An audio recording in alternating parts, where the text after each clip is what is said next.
हेमंत सोरेन की तरफ से बार बार नैरेटिव कसा जाता है कि बीजेपी ने मेरे खिलाफ साजिश की।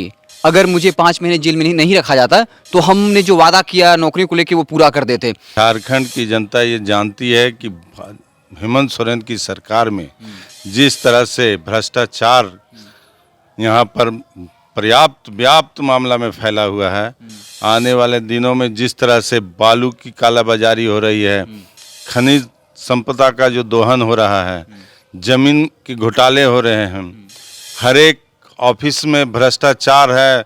एक चाहे वो सीओ ऑफिस जाइए, चाहे अन्य ऑफिस जाइए, जिस तरह से लूट मची हुई है, झारखंड की जनता त्रस्त हो चुकी है।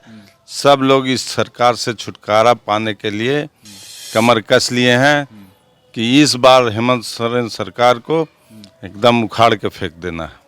नमस्कार, मैं हिमांशु कुमार, आप देख रहे हैं वेब समाचार। इस वक्त हम हजारीबाग में हैं और चूंकि विधानसभा चुनाव की रणभेरी जो है वो कभी बच सकती है और कहा यह भी गया कि 22 से 24 अगस्त के बीच जो है आदर्श आचार संहिता भी लग सकता है।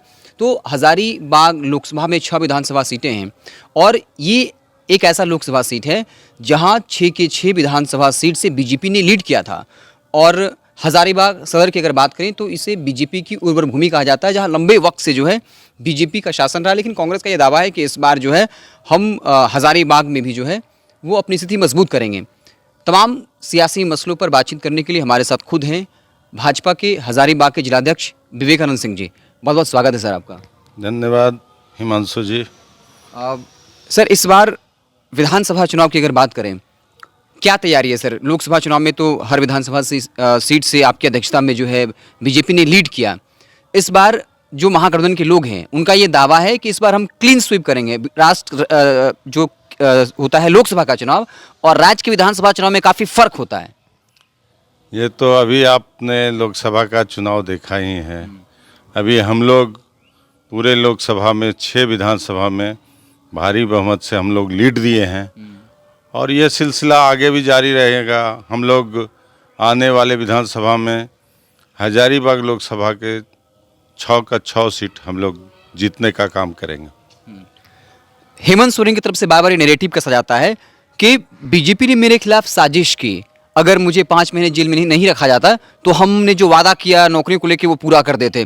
तो क्या वो वही नैरेटिव सेट करने की कोशिश कर रहे हैं जो लोकसभा चुनाव में किया? और कहने से आप मानते हैं इसका फायदा भी इनको लोकसभा में मिला था, तो क्या वो नैरेटिव फिर से कोशिश कर रहे हैं गढ़ने की इस विधानसभा चुनाव में? देखिए, ये नैरेटिव जो है ये सब से कोई नहीं है। लोग झारखंड की जनता ये जानती है कि हेमंत सोरेन की सरकार में जिस तरह से भ्रष्टाचार यहाँ पर पर्याप्त व्याप्त मामला में फैला हुआ है, आने वाले दिनों में जिस तरह से बालू की कालाबाजारी हो रही है, खनिज संपदा का जो दोहन हो रहा है, जमीन के घोटाले हो रहे हैं, हर एक ऑफिस में भ्रष्टाचार है। एक चाहे वो सीओ ऑफिस जाइए, चाहे अन्य ऑफिस जाइए, जिस तरह से लूट मची हुई है, झारखंड की जनता त्रस्त हो चुकी है। सब लोग इस सरकार से छुटकारा पाने के लिए कमर कस लिए हैं कि इस बार हेमंत सोरेन सरकार को एकदम उखाड़ के फेंक देना है। ऐसा लोगों का मानना है, यहाँ के जनता का मानना है। तो अगला सवाल ये होगा, आप लोग बांग्लादेशी घुसपैठ को बहुत बड़ा मुद्दा बना रहे हैं, एक नैरेटिव बनाने की कोशिश कर रहे हैं, लेकिन जो महागठबंधन के लोग हैं वो कहते हैं कि बीजेपी हिंदू मुस्लिम के बीच नफरत की सिर्फ बात करती है। क्या बांग्लादेशी घुसपैठ एक गंभीर मुद्दा है और इसको आप लोग विधानसभा चुनाव में क्या एक बहुत बड़ा मुद्दा बनाने जा रहे हैं? देखिए, बांग्लादेश घुसपैठ तो एक बहुत गंभीर मसला है। अभी देख रहे हैं कि जिस तरह से यहाँ पर लोग घुसपैठिए आ रहे हैं और यहाँ की नागरिकता ले रहे हैं और जिस तरह से जनप्रतिनिधि बनने में चुनने का काम कर रहे हैं, यह तो बहुत गंभीर मुद्दा है। अभी आपने हाल के दिनों में देखा होगा बांग्लादेश में जो घटना घटी है और जिस तरीके से वहाँ पर हिंदुओं को प्रताड़ित किया जा रहा है, जिस तरह से मंदिरों में आग लगा दिया जा रहा है, वहाँ के शिक्षण संस्थान को में तोड़फोड़ किए जा रहे हैं और जिस तरह से हिंदू महिलाओं के साथ घटनाएं घट रही हैं, यह देख करके ऐसा प्रतीत होता है कि उसी मानसिकता के लोग यहाँ आ रहे हैं और आने वाले दिनों में यहाँ पर झारखंड में हो या बंगाल में हो बहुत गंभीर समस्या पैदा होने वाली है। इसके लिए भारतीय जनता पार्टी इस मुद्दे के लिए से लड़ने के लिए कटिबद्ध है। तो क्या अगर आपकी सरकार आती है तो क्या आप इस पर कोई बड़ा फैसला लेंगे? जो यहाँ बस चुके हैं, अंदर आ चुके हैं, क्या उसकी जांच होगी? क्या उनको डिपोर्ट किया जाएगा अगर आपकी सरकार बनती है तो? क्या इसका सोल्यूशन निकलेगा या सिर्फ सर बयानबाजी होगी? नहीं नहीं, इसका सलूशन निकलेगा। हमारे केंद्रीय नेतृत्व अभी भी आप देखे होंगे संसद में इस मुद्दे को लेकर के, घुसपैठिए के मुद्दे को लेकर बहस भी हुई है और हमारे प्रधानमंत्री नरेंद्र मोदी जी इस मुद्दे को बहुत गंभीरता से ले रहे हैं और इस पर कड़ा फैसला और कड़ा निर्णय लेने वाले हैं। सर एक और सवाल होगा, उसके बाद एक और सवाल होगा, फिर एंड करेंगे। जब बांग्लादेशी घुसपैठ की आप लोग बात कर रहे थे तो कांग्रेस के एक विधायक हैं शिल्पी नेहा तिर्की, उन्होंने बिहार और यूपी के लोगों को बता दिया कि वो लोग भी डेमोग्राफी बदल रहे हैं। तो उस तरह के बयान को आप लोग कैसे देख रहे हैं, जहां अपने ही राज्य से आए लोगों को बता रहे हैं कि इन लोगों ने डेमोग्राफी बदल दी है? इन पर क्यों बात नहीं कर रहे हैं आप लोग? देखिए, उन लोग की मानसिकता बहुत ही विचित्र मानसिकता है। वैसे मानसिकता वाले लोग को अपने गिरेबान में झांक के देखना चाहिए। आज जो घटनाएं घट रही हैं, अब मैं बोलना चाहता हूं कि जो हिंदू हमारे हैं वो कहाँ जाएंगे? हिंदुस्तान हिंदू लोगों का देश है। ये तो कहीं पाकिस्तान और जाके अफगानिस्तान में तो नहीं बसेंगे ना। तो अगर इस तरह की बात बोल रहे हैं तो चुनावी षड्यंत्र रचने का काम कर रहे हैं। तो इसको मैं सिरे से खारिज करता हूं और उनको सोचना चाहिए कि इस तरह का जो बोल रहे हैं वो गलत है।